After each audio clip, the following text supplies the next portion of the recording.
ভোর হলো, দোর খোলো, খুকুমণি ওঠরে। তখন না ছিল মোবাইল, না ছিল ল্যাপটপ, না এত বিভিন্ন ধরনের গ্যাজেট।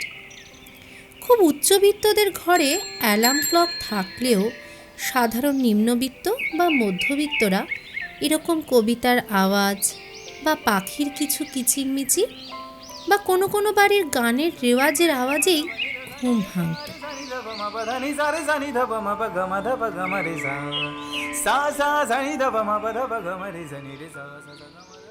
সেই গান কোনো রিয়েলিটি শোতে ফার্স্ট, সেকেন্ড, থার্ড হওয়ার জন্য নয়। তখন গানটা শেখা হতো শেখার জন্যই।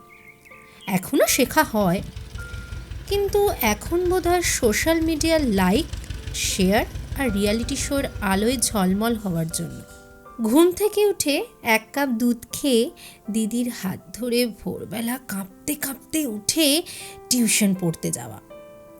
পড়ে আসার পথে গরম গরম কচুরি, ঘুগনি আর বাড়ির লোকের চোখ এড়িয়ে কখন বড় হয়ে 1 কাপ চা খাবো তার আশায় দিন গোনা।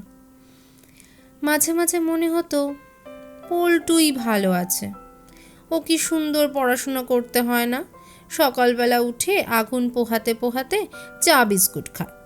ভীষণ রাগ হয় জানেন তো। ভগবানের কাছে এত কিছু চেয়েছি, সেগুলো না দিয়ে শুধু বড়বেলাটা কেন দিয়ে দিল বলুন তো।